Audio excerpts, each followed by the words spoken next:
Do not neglect these three things when you're buying a commercial property. These three things are very important, and if you are neglecting, then this is going to be a costly mistake in the future.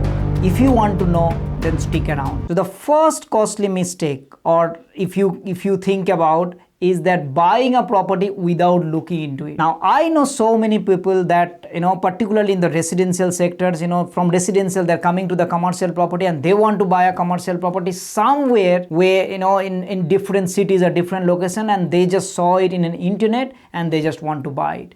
That is going to be a costly mistake, because photos, just by seeing photos, if you want to buy a commercial property, it's not a lucrative kind of a strategy that you should be following. What you should be doing is that go and inspect that property physically. Even though you have a builder, even though you have an independent valuer, even though you are sending your team, even though you have a commercial property buyer agent who are actually helping you, I strongly recommend that you should be going with them and understanding what you are buying. Now, in residential property, I have been seeing way too many people, they either living in, let's say, in Sydney, Melbourne, or even Brisbane, but they're buying in an area which is completely remote, or which is even buying in a completely different cities, like even in Perth or even Adelaide or even in Brisbane, but they're living in a different city, but they do not want to visit that property because they're too busy in their life, and they just think like the property is going to grow up automatically. And it has happened probably the last 5, 7, 10 years. It has been like that, the property has gone up, but the time has changed, the situation has changed drastically. Now, if you're not closely looking to your property, if you're not inspecting that, chances are that you are getting more maintenance work, chances are that your property manager is not doing up to the mark, chances are that your tenant is not keeping the property properly. So if you do buy a property, commercial property, the first thing that you will be doing is that making sure as soon as the property is under contract, you go and inspect that physically. That means you go, and if you cannot go, you send somebody who you really trust, and that person can give you an honest opinion about that property. And if you don't like, and if it's not matching with the photos that you are seeing, you just don't buy, crash the contract, say no, I do not want to buy that property. While in the photos and everything it looks good, but then when the matching numbers and after seeing that inspection, I don't feel like I would buy that property. So commercial property, there are a lot of things that you need to understand. It's about the building, you need to understand about the tenant, you need to have understanding about tenant's business, you need to have an interview process with the tenant and make sure that what they're doing, what is their financial situations. You have to review the lease. There are a lot of things that you have to do, but one of the important part is that physically inspect that property and making sure that you are absolutely certain that what you are actually buying and what you have actually seen in the photos are actually matching, and you want to buy that property. And the second thing that you do not neglect is very, very important, is that having an independent valuer as part of your due diligence validation. So when you purchase, or when you probably sign that contract with a commercial property, now the property is under contract, but you put, let's say, a $2 million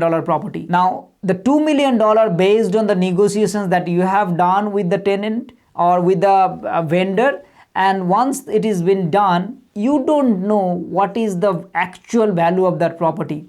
It's very, very easy for a residential property, because you can see the next door neighbor getting sold for, like, let's say 700,000. So the property that you are buying, it's, let's say, 720, 750, fair enough. It is going to be easy for a residential property, because you can see a lot of comparables. Even though you don't know anything about the real estate or residential property market, you would be able to just quickly check what all other properties got sold in that area, and based on that 4 bedroom, 2 bathrooms and all, this is going to be the price. This is not the case for a commercial property, because commercial property, there is no comparison sales in that same vicinity and area probably. Perhaps your property is on the main locations. Perhaps the property that you are buying is the rent is significantly high. Perhaps the fit outs are better. So there are quite a few things that you need to look into, and that independent valuer can give you an idea.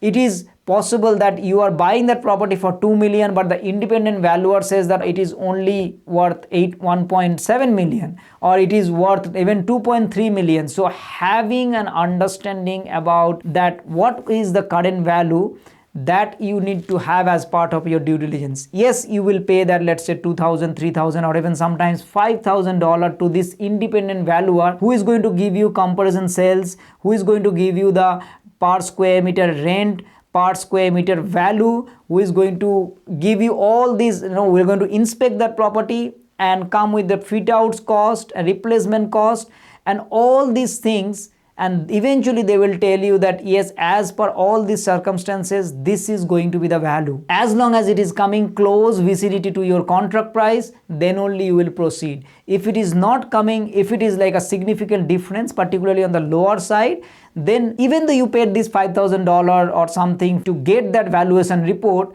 but now you can negotiate. If it is a significantly low, you can negotiate with your current vendor. He said, look, yes, we put a contract on the $2 million, but now as per the independent valuers, valuation is $1.7 million. I'm happy to buy, or probably you can buy even $1.8 million. Let's say you can pay a little bit more because you believe that property is going to go up for whatever reason. So you can reduce from 2 million to 1.8 million, and that is still a better approach than blindly, buy that property. Because bank, if you take that 70% loan, which is in $2 million is 1.4 million, even the bank's value is coming around 1.7, bank will be happy to lend you money. But if your independent valuer is saying that the value is only 1.7 million and you are paying $2 million, the question that you will be asking that why do you want to buy? Why do you want to pay for $300,000 extra? So sometimes I have seen people do not do this independent valuer's valuation and they just blindly follow that, yeah, it's fine, it is going to go and all.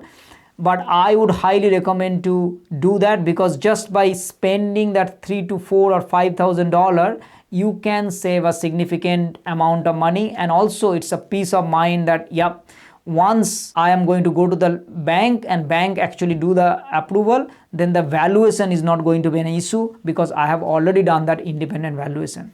Now here is a pro tip. Sometimes if you know which lender that you are going to, and if that lender panel valuation, like who are the valuer, then you go and approach that valuer through the valuation and then pass it on that valuation to the bank. So bank do not have to do the valuation again, and they might actually give you the discount of the valuation cost that you already paid. This is something that we did and we do multiple times, which is why I'm saying that it is important to do that independent valuer's valuation, and sometimes you can pass it on that to the bank, so bank can actually approve your loan quickly because they do not have to do the valuation again. Make sure that the valuer that you are going, it is on the bank's panel of valuers, otherwise they will not accept it. And the third thing that you should not neglect, or you rather should do, is that buying a property with builders and inspections reports in hand, even roof inspections as well. Why? Because the roof in a commercial property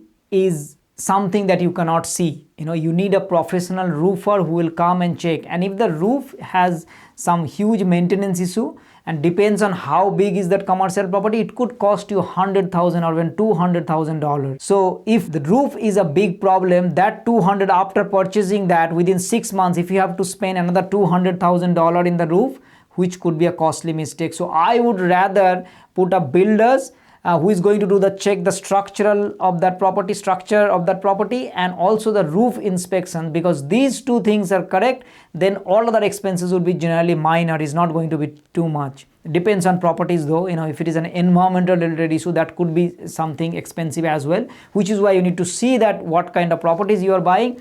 But roof and the building are must. So before you purchase, before you say that, yeah, I am happy to purchase and go ahead with this property, you need to do this building and roof. Now, of course, when you buy a property, then you put a subject to clause, and the subject to clause would be your due diligence clause. Now, due diligence clause, when you put in that time, you will do all these inspections. And once you are satisfied, once you are happy with that building and roof inspections, once you're satisfied with your valuation report, once you're satisfied with your own inspections, and also once you're satisfied with all the checks, tenant's business, tenant's interview and owner's interview, all these things, then only you will make that as unconditional. and then only you'll proceed for that. So I hope you find these videos helpful and it actually triggered you to understand some of the things, and hopefully it will actually help you to find out much more information about due diligence, much more information about that independent valuers report. If you like this video, consider subscribing my channel, turn the notification bell on so you get to see more videos like this, and it also helps me to reach out to more people like you. Thank you so much for watching, and I will see you next time. Bye-bye.